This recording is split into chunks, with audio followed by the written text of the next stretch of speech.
The first time my mother strapped 20 pounds of sand to my stomach, I was 8 years old. She called it training for motherhood and made me wear it for 6 hours every Saturday. My sister Daniela, 2 years younger than me, would watch with wide eyes as Mom adjusted the straps, making sure the weight sat perfectly over my belly. "This is what it feels like to carry life, Camila," she'd say. Her hands gentle but her eyes fierce with something I wouldn't understand until years later. Our house in suburban Atlanta wasn't like other kids' homes.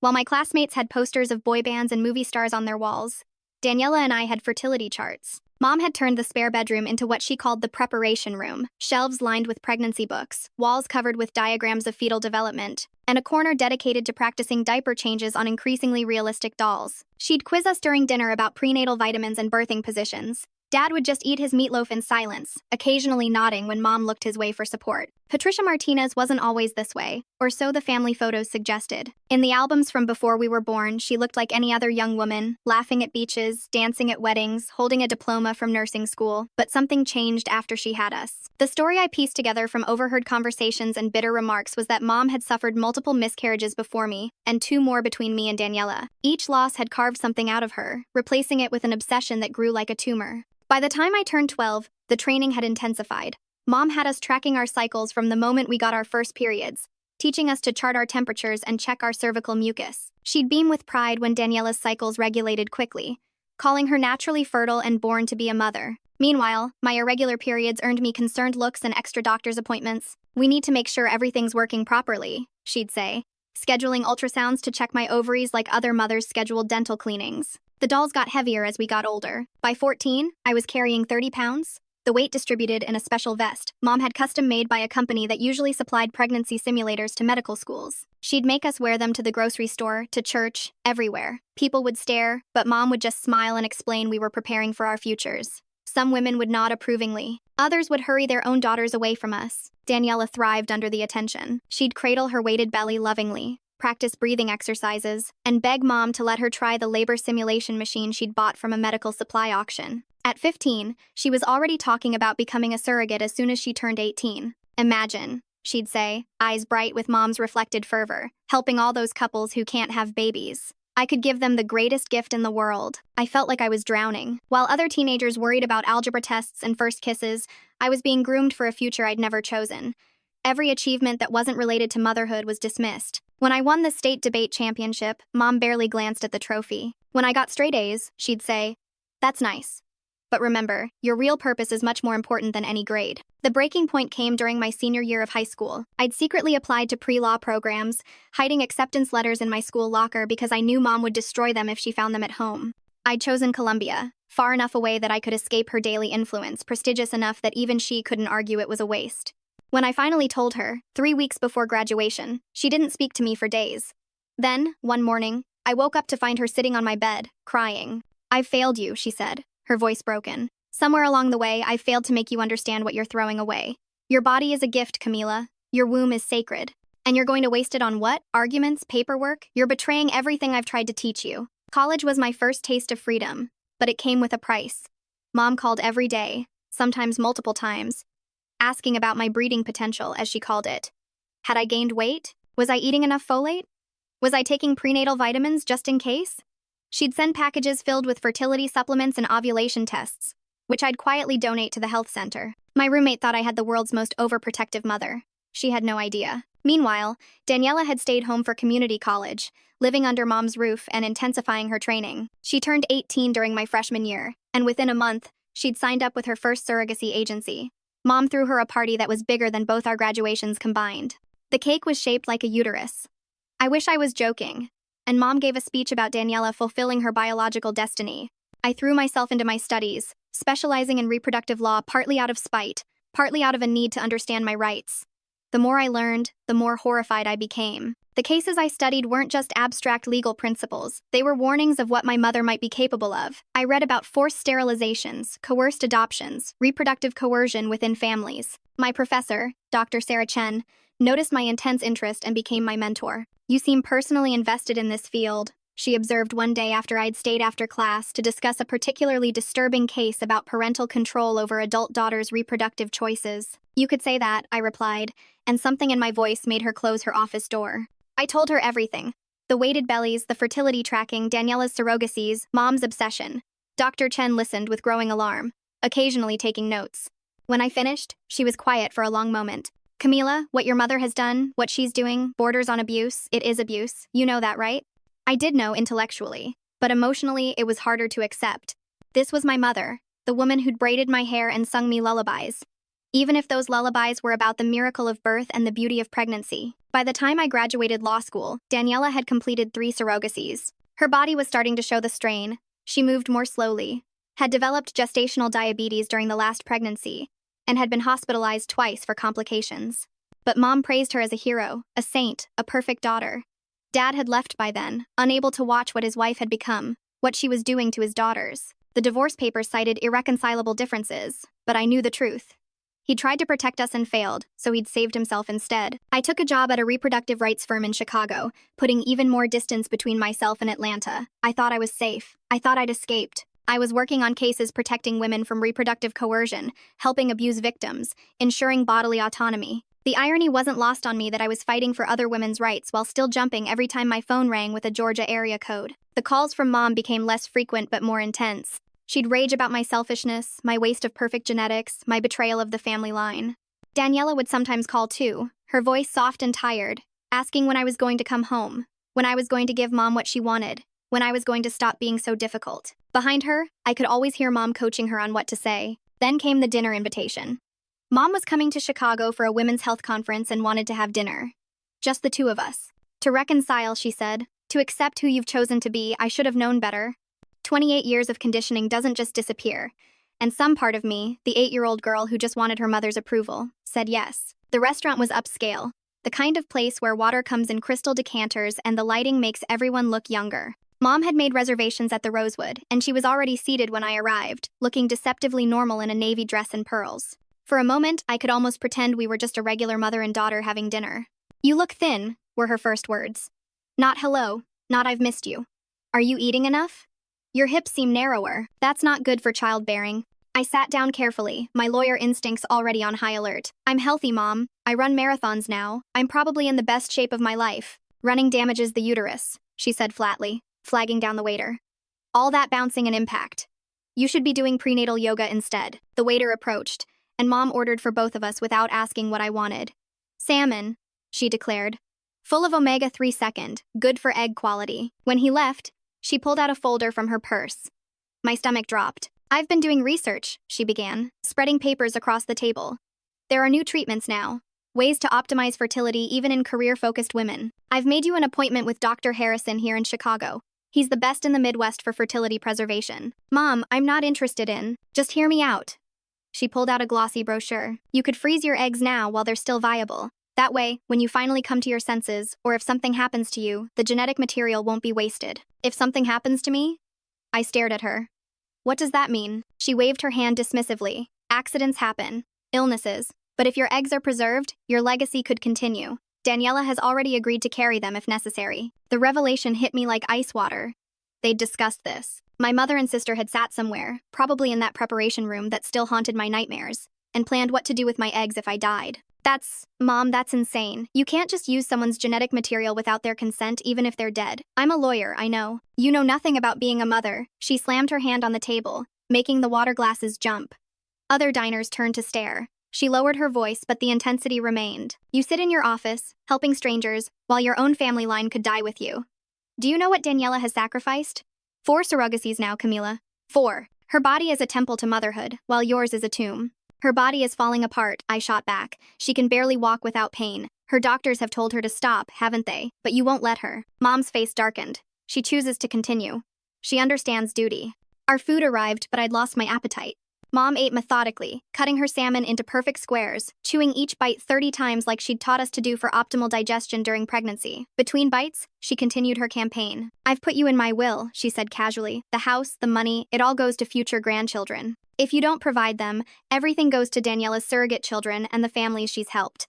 I don't want your money. It's not about money, it's about legacy. It's about understanding that some things are bigger than your individual desires." She reached across the table and grabbed my wrist. Her grip was stronger than I expected. "I'm running out of time, Camila. I'm 55. I want to see my grandchildren before I die."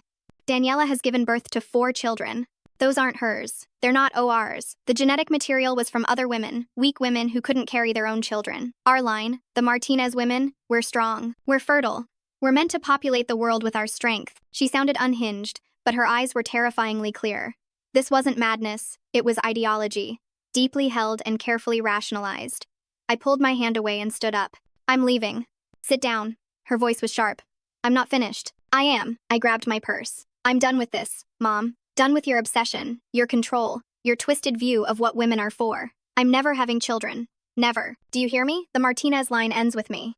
I should have noticed something was wrong when the room started spinning. I'd only had water. Mom had insisted we toast with it before dinner, something about staying hydrated for optimal health. But as I stood to leave, my legs felt like jelly, and the restaurant lights began to blur into halos. Are you all right, miss? The waiter's voice seemed to come from very far away. She's fine, Mom said quickly, standing and wrapping an arm around my waist. Just low blood sugar. We have a family history. I'm a nurse. I'll take care of her. The next few minutes exist in fragments. Mom's arm supporting me, stronger than any 55-year-old woman should be. The cool Chicago night air that did nothing to clear my head. A car door opening, not my Uber, but a black SUV. Mom's voice saying something about the clinic and windows of opportunity. Then Daniela's face swimming into view. Hey, sis, she said softly. And I realized we weren't in Chicago anymore. The flat plains outside the window, the familiar exit signs. We were heading south on I-65. Don't fight it. It's easier if you don't fight. What did you give me? My tongue felt thick, words slurring. Just something to help you relax, Mom said from the driver's seat. Dr. Harrison was very understanding when I explained the situation. Some daughters need a little push to fulfill their potential. I tried to reach for my phone, but my hands wouldn't cooperate. Daniela gently took it from my jacket pocket, turning it off. You'll get it back when this is over, she promised. When you understand? The clinic materialized out of the darkness like something from a nightmare, all glass and steel, lit up despite the late hour. Doctor. Harrison was waiting, a tall man with silver hair and kind eyes that didn't match the situation at all. Patricia, you made good time, he said, helping them get me into a wheelchair. I wanted to scream, to fight, but my body wouldn't respond. The sedative is working perfectly. We'll begin the hormone treatment immediately. This is kidnapping. I managed to whisper. This is assault. Dr. Harrison patted my hand. This is family intervention. Your mother has your medical power of attorney, signed and notarized. She's making medical decisions in your best interest, as you're clearly not capable of making them yourself. I never signed. Your signature is right here, Mom said, producing a document. Even through the haze, I could see it was forged. But who would believe me? The daughter of a nurse, in a respected clinic, with what would look like voluntary admission papers. They wheeled me into a room that looked like a high-end hotel suite, if hotels came with IV stands and monitoring equipment. Daniela helped them transfer me to the bed, her movements practiced from too many medical procedures. The first round of hormones will start tonight, Dr. Harrison explained to Mom, as if I wasn't there. We'll have her ovaries producing multiple eggs within 2 weeks. Given her age and health, we should be able to harvest at least 20 viable eggs, possibly more. And the implantation? Mom asked. Once we've fertilized them with the donor sperm you've selected. Excellent genetics, by the way. Harvard-educated engineer with no family history of disease. We can implant them either in Daniela, as we discussed, or... He paused, glancing at me. If Camila becomes more cooperative, perhaps in her own womb. The word no screamed in my head but came out as barely a whisper. The IV was already in my arm, clear fluid dripping steadily. Mom sat beside the bed, stroking my hair like she had when I was sick as a child. I know you're scared, she said softly, but someday you'll thank me. When you hold your baby, when you feel that life growing inside you, you'll understand that I did this out of love, the deepest love a mother can have. Through the growing fog of whatever they were pumping into me, I saw Daniela crying silently in the corner. For the first time, I wondered if she'd ever had a choice either, or if she'd just been broken earlier, more completely. Please, I whispered to her. Please help me. She looked away. I woke to sunlight streaming through windows I didn't recognize and the worst headache of my life. My mouth tasted like copper, and when I tried to sit up, every muscle protested. The room spun lazily, then settled into focus, the clinic suite, but different in daylight. There were flowers on the bedside table, fresh ones. A note in Mom's handwriting. Day 3. Everything is progressing beautifully. Day 3. I'd lost 3 days. My arms were bruised from IV insertions, and my abdomen felt tender and swollen. I managed to swing my legs over the side of the bed, fighting waves of nausea. The door was locked from the outside. I'd expected that. My phone was gone, of course. But they'd made one mistake. They'd left me with a window. I was on the 3rd floor, overlooking a parking lot. Too high to jump, but high enough to be seen. I started looking for something to write with, something to signal for help, when the door opened. Daniela entered with a tray of food. She looked exhausted, dark circles under her eyes that makeup couldn't quite hide. "You're awake. That's good. The doctors were worried you were reacting badly to the hormones." "Daniela, please. This is insane. You have to help me get out of here." She set the tray down carefully, avoiding my eyes. "You need to eat. The treatment works better if you maintain your strength." "The treatment? Daniela? They're stealing my eggs. This is assault. This is love." She whirled on me, tears streaming down her face.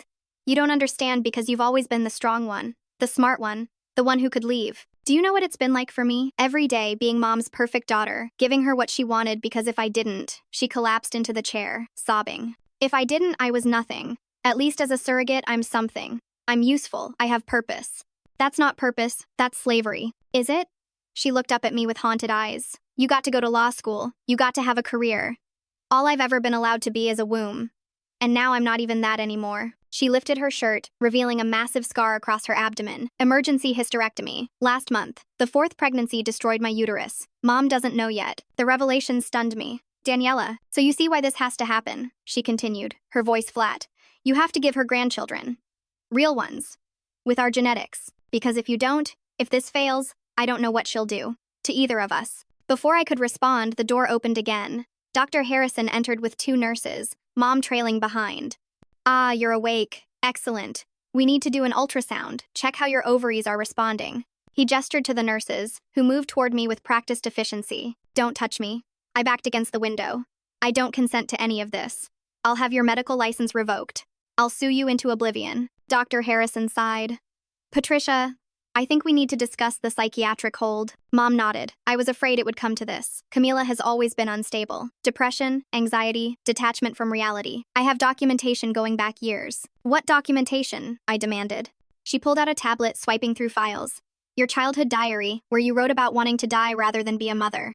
The emails you sent Daniela about how you'd rather kill yourself than get pregnant. Your internet search history about tubal ligation, about living child-free, about the environmental impact of reproduction, clear signs of mental illness, an inability to recognize your biological imperative."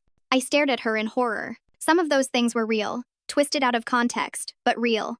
Others had to be fabricated. But together, presented to the right judge, with Mom's nursing background and Daniela's testimony. "You've been planning this for years," I whispered. "I've been preparing for every contingency," she corrected.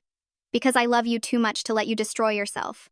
The psychiatric evaluation was a farce. Dr. Melinda Reeves, the psychiatrist Mom had chosen, was a member of her church, her book club, and most importantly, a woman who'd had 6 children of her own and believed that childlessness in women was a form of mental illness. "So, Camila," she said, sitting across from me in what they called the consultation room, but was really just another locked room with comfortable chairs. "Your mother tells me you've expressed some concerning thoughts about reproduction." "My mother drugged me and kidnapped me," I said as calmly as I could manage. The hormones they were pumping into me made it hard to think clearly, but I knew this interview was crucial. "I'm being held against my will and forced to undergo medical procedures without my consent." Dr. Reeves made a note. "Paranoid ideation." "Interesting. And how long have you felt that your family is against you?" "This isn't paranoia. Check my arms." I showed her the IV bruises. "Call my law firm, Mackenzie and Associates in Chicago. They'll tell you I haven't shown up for work in days. Your mother called them. You're on medical leave for exhaustion and stress-related illness."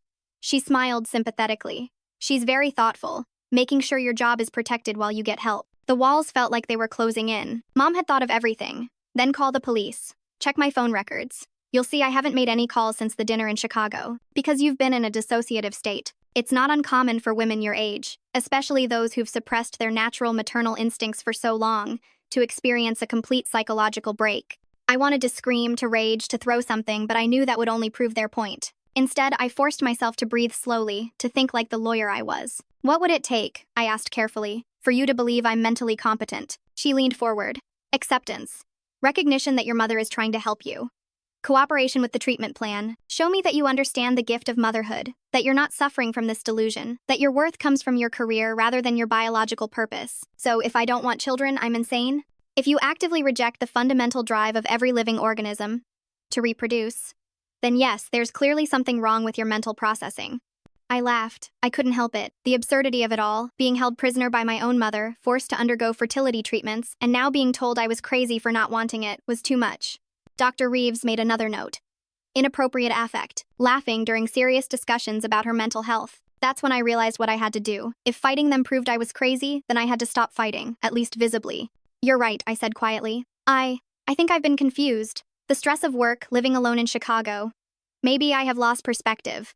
Dr. Reeves brightened. That's wonderful progress, Camila. Acknowledging the problem is the first step. Could I talk to my mother? Apologize? I said terrible things to her at dinner. Of course, I think that would be very healing. Mom arrived within minutes, as if she'd been waiting just outside. Her eyes were wary but hopeful as she sat beside me. Mom, I said, taking her hand. It took everything I had not to recoil. I'm sorry, I've been so selfish. You were just trying to help me and I fought you. She pulled me into a hug and I could feel her trembling. Oh, sweetheart. I knew you'd understand eventually. A mother always knows what's best for her children. Over her shoulder, I saw Dr. Reeves making notes. Excellent progress. I think we can move forward with a voluntary treatment plan. Voluntary? I pulled back to look at Mom. If you agree to cooperate, Mom explained, to complete the egg retrieval and at least consider carrying one child yourself, then there's no need for a psychiatric hold. You can do this as an outpatient. Stay at my hotel, have some freedom while we complete the process. Freedom, a relative term, but it was better than being locked in this clinic. I'd like that, to have some time to adjust to all of this. Dr. Reeves beamed. Wonderful. I'll prepare the paperwork. Patricia, your daughter is making excellent progress. The hotel was a trap disguised as luxury. Mom had rented an entire suite at the Four Seasons, with a view of the city and room service that brought fertility-boosting meals 3 times a day. But Daniela was always there, watching. Mom had hired a private nurse to administer my hormone shots. And my phone, when they finally returned it, had been factory reset and had some kind of tracking app installed that I couldn't remove. It's for your safety, Mom explained when I discovered it. So we know you're not having another episode. I played along, taking the shots, eating the specially prepared meals, attending the counseling sessions with Dr. Reeves where I pretended to embrace my newfound desire for motherhood. All while secretly documenting everything. The hotel's business center had computers, and while Daniela dozed during my rest periods, I managed to email Dr. Chen from a throwaway account. Need help urgently. Being held in Atlanta. Forced fertility treatment. Please contact Marcus Wheeler at Firm. Marcus was my colleague, a brilliant litigator who specialized in reproductive coercion cases. If anyone could help me, it would be him. But I had to be careful. One slip, one sign that I wasn't fully converted, and Mom would have me back in the clinic under a psychiatric hold. The egg retrieval was scheduled for day 14. Mom talked about it constantly, showing me pictures of the donor sperm provider, a tall, blonde man with blue eyes and a medical degree. Your children will be beautiful and brilliant, she promised. I've already decorated the nursery at home. My nursery? I asked, maintaining my facade of interest. Well, Daniela will carry the first one, of course. You're not quite ready for that yet. But the baby will know you're its real mother. We'll all raise it together, as a family. The casual way she discussed using my eggs in my sister's womb, as if our bodies were just pieces in her reproductive chess game, made my skin crawl. But I smiled and nodded, playing the reformed daughter. 3 days before the retrieval, Marcus finally responded. Federal investigation opened. Stay safe. Document everything. Help is coming. But help wasn't coming fast enough. The morning of the retrieval, I woke to find Mom and Daniela already in my room, laying out a hospital gown. Today's the day. Mom was practically glowing. 23 eggs, the scans showed. 23 possibilities for grandchildren. I let them drive me to the clinic, let them prep me for surgery, all while watching for any opportunity to escape. It came in the form of a fire alarm, not real as it turned out, but triggered by Marcus and a team of FBI agents raiding the clinic. The chaos was immediate. Dr. Harrison tried to destroy files. Mom screamed about parental rights. Daniela collapsed, sobbing. And I finally said the words I'd been holding back for 2 weeks. I want to press charges. Against all of them. The lead agent, a woman named Sarah Foster, wrapped a blanket around my shoulders. We've been investigating this clinic for months. You're not the first woman whose family has tried this. Dr. Harrison has been running a forced reproduction ring, helping parents and husbands forcibly harvest eggs from unwilling women. How many? I asked, though I wasn't sure I wanted to know. 17 that we know of. 3 of them succeeded in being forcibly impregnated before we could intervene. I thought I might be sick. And my mother? Daniela will be arrested. Conspiracy to commit reproductive coercion, assault, false imprisonment, fraud. She paused. I'm sorry. I know they're your family. I watched as officers led Mom away in handcuffs. She was screaming my name, calling me ungrateful, saying I'd destroyed our family. Daniela was silent, looking almost relieved as they escorted her to a separate car. It's over, Agent Foster said. But it wasn't. Not really. The trial was a media circus. Mother forces daughter into fertility clinic made headlines across the country. Mom's lawyer tried to paint me as a mentally unstable career woman who'd been brainwashed by radical feminism. They brought in character witnesses who testified about what a loving, devoted mother Patricia Martinez had always been. They showed photos of the preparation room, spinning it as unconventional but well-meaning parenting. My testimony was brutal. I had to relive every moment, from the weighted bellies to the drug dinner to waking up in the clinic. Marcus, who'd become my lawyer as well as my friend, was brilliant in his examination. Miss Martinez, did you ever consent to any fertility treatments? Never.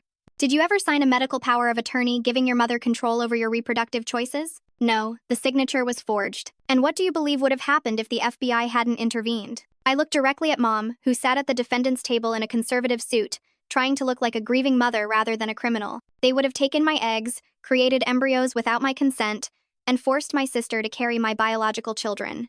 And then, they would have tried to make me raise them, or raise them themselves if I refused. The prosecution presented evidence that was damning: the forged documents, the clinic's records showing that Mom had paid over $50,000 for the treatments, email exchanges between her and Dr. Harrison discussing handling my resistance, a recorded phone call where she told Daniela that if I didn't cooperate, they'd have me declared mentally incompetent and take my eggs anyway. But the most shocking revelation came from Daniela's testimony. She'd agreed to testify for the prosecution in exchange for a reduced sentence. And what she revealed broke my heart all over again. The surrogacies weren't really my choice, she admitted, her voice barely above a whisper. Mom arranged them all. She got paid a finder's fee from the agencies for bringing in a young, healthy surrogate. The money from the pregnancies went into an account she controlled. She said it was for my future, but I never saw any of it. How much money are we talking about? The prosecutor asked.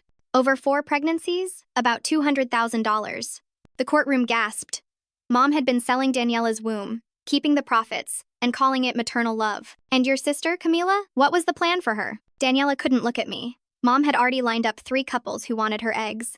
She was going to harvest as many as possible, create embryos with different donor sperm, and sell them. She called it spreading our genetic legacy. But really, she was going to make a fortune. The verdict was guilty on all counts. Mom got 15 years for conspiracy to commit reproductive coercion, plus additional time for fraud and false imprisonment. Dr. Harrison got 25 years and lost his medical license. The clinic was shut down, and the FBI found evidence of 12 other cases in their files. Daniela got probation and mandatory therapy. The judge recognized that she was as much a victim as I was, just one who'd been broken earlier and more completely. After the trial, Daniela and I sat in my car in the courthouse parking lot. She looked so small, so lost. What am I supposed to do now? She asked. Being a mother, even a surrogate mother, is all I've ever known. You learn who you are beyond that, I said. You get therapy. You go back to school. You figure out what you want, not what Mom wanted for you. I don't even know where to start. You start by living for yourself. One day at a time. She moved in with me in Chicago temporarily. It was awkward, painful sometimes, but necessary. We were both learning how to be sisters without Mom's toxic influence, how to be women who owned our own bodies. 6 months after the trial, I got a call that changed everything. It was from a woman named Jennifer Cole, one of the other victims from Dr. Harrison's clinic. Camila, I'm sorry to call, but I didn't know who else to talk to. They did it to me. Before the raid, I mean. They took my eggs and created embryos. And now. Her voice broke. Now there's a baby. I gripped the phone tighter. What do you mean? My ex-husband and his mother, they were working with Harrison. They harvested my eggs during what I thought was surgery for endometriosis. Created embryos with his sperm. His new wife carried the baby. A little girl. She's 3 months old now. Jennifer, that's... God, I'm so sorry. What are you going to do? I don't know. Legally, she's my biological child, but I never consented to her creation. The new wife thinks the eggs were donated willingly. The baby is innocent in all of this. But my ex is raising my biological daughter, and I don't know if I should fight for custody or walk away or what. Her case became my new focus. I took it pro bono, diving into the murky legal waters of reproductive coercion and parental rights. It was complicated by the fact that the surrogate mother, the new wife, genuinely believed she was carrying donated embryos. She'd bonded with the baby, was raising her, loved her. But Jennifer was that child's biological mother, and she'd never consented to her existence. We filed a lawsuit that made headlines again. This time I wasn't the victim. I was the lawyer fighting for one. The case raised questions no one wanted to answer. Who has rights to a child created through reproductive coercion? Can you love a child whose very existence came from a crime against you? Should biology matter when it was stolen? During the proceedings, I got a letter from Mom in prison. I'd been expecting it, dreading it. Daniela and I read it together in my apartment. My dearest daughters, it began. I know you think I'm a monster, but everything I did was out of love. The world needs our genes, our strength, our intelligence. I couldn't bear to watch you waste that gift. Camila, you're 30 now. Your eggs are degrading every day. Even from here, I grieve for the children you'll never have, the grandchildren I'll never meet. I forgive you for putting me here. I hope someday you'll forgive yourself for betraying your purpose. Daniela crumpled it up and threw it in the trash. She still doesn't get it, she never will. No, I agreed. She won't. But the letter triggered something in Daniela. That night, she told me something she'd kept secret. I have a daughter, she whispered, from the second surrogacy. The couple, they split up when she was 1. The mother has her, but she sends me pictures sometimes. Her name is Emma. She's 5 now. Daniela, that's... Mom doesn't know. The mother, Rebecca, she reached out to me last year. Said Emma had been asking questions about where she came from. Rebecca wanted to know if I'd be willing to meet her, to explain. But I was too scared. Mom was already planning what she did to you, and I thought if she knew about Emma, she'd try to get custody. I finished. Or worse. Emma looks just like us, Camila. Same dark hair, same eyes. Mom would see her as the granddaughter she always wanted. We sat with that revelation for a while. Then Daniela asked, would you come with me? To meet her? I think I'm ready now. The meeting was arranged for the following month. Rebecca lived in Indianapolis, just a few hours' drive. She was a pediatrician, kind and warm. Nothing like what I'd expected. Emma was shy at first, hiding behind her mother's legs. But when Daniela knelt down and said hello, Emma studied her face with intense curiosity. You're the lady who helped me be born? She asked. I am, Daniela said, tears streaming down her face. Mama says you were sick for a long time so I could exist. I was. But you were worth it. Emma considered this, then stepped forward and hugged Daniela. Thank you for making me exist. It was beautiful and heartbreaking at the same time. This little girl, created through surrogacy but loved and wanted, was everything Mom claimed to want. A genetic legacy, a grandchild. But she'd come about through choice, through love, not through force. On the drive home, Daniela was quiet. Finally, she said, I want to go back to school.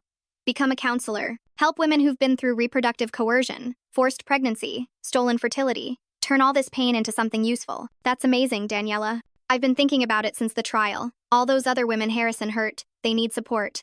And who better to understand than someone who's been there? Jennifer's case was resolved through mediation. She got visitation rights and the option to develop a relationship with her biological daughter if she chose. The ex-husband got jail time for his role in the coercion. The new wife kept primary custody, but agreed to be open about the child's origins when she was old enough to understand. It wasn't perfect justice. There's no perfect justice for something like this, but it was something. 2 years have passed since the trial.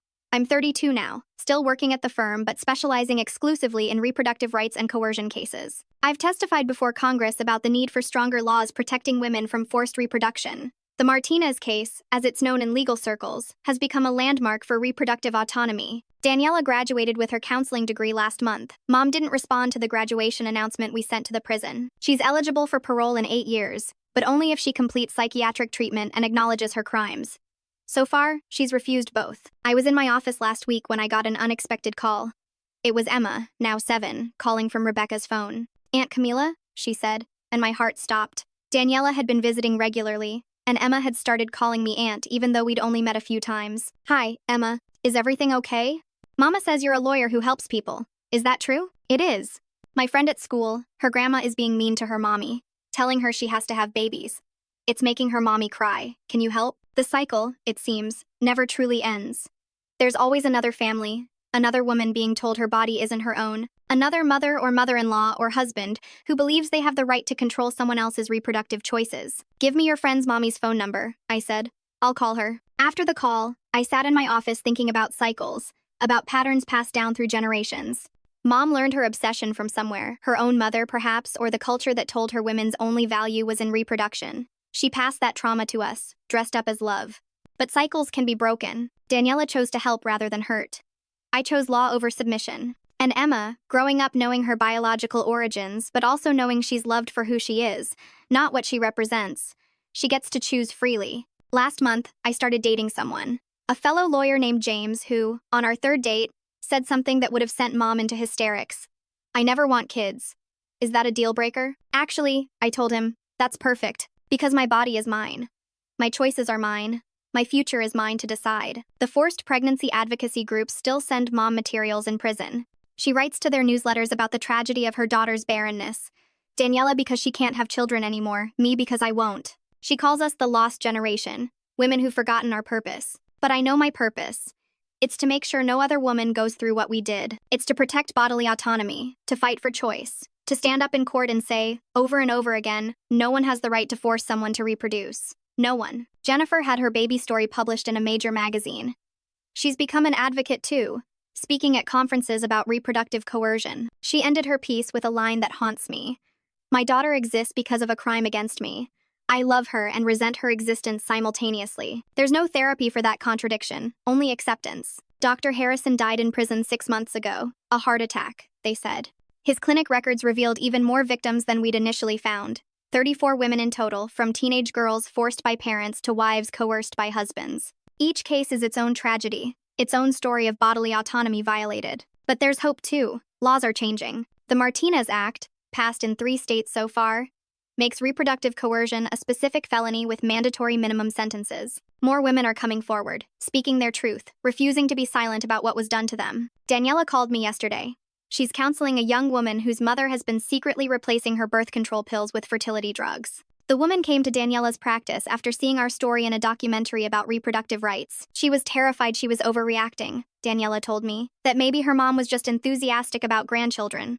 I told her that enthusiasm ends where her bodily autonomy begins. What's she going to do? Press charges, move out, live her life. Daniela paused. You know, Mom would hate that we're using our story to help women escape situations like ours. Good, I said. Let her hate it. Because this is our real legacy. Not the children Mom wanted to force us to have, but the women we've helped free. The laws we've changed. The cycles we've broken. Sometimes I dream about the preparation room in our childhood home, but in my dreams now, I'm not a scared 8-year-old wearing a weighted vest. I'm myself, adult and strong, helping little girls take off those vests, telling them their bodies are their own, their futures are their own to decide. That's the grandmother Mom could have been, one who protected rather than controlled, who loved rather than consumed. But she chose differently, and so did we. My name is Camila Martinez.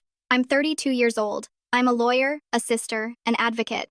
I am not a mother, and I never will be. And that's not just okay, it's perfect.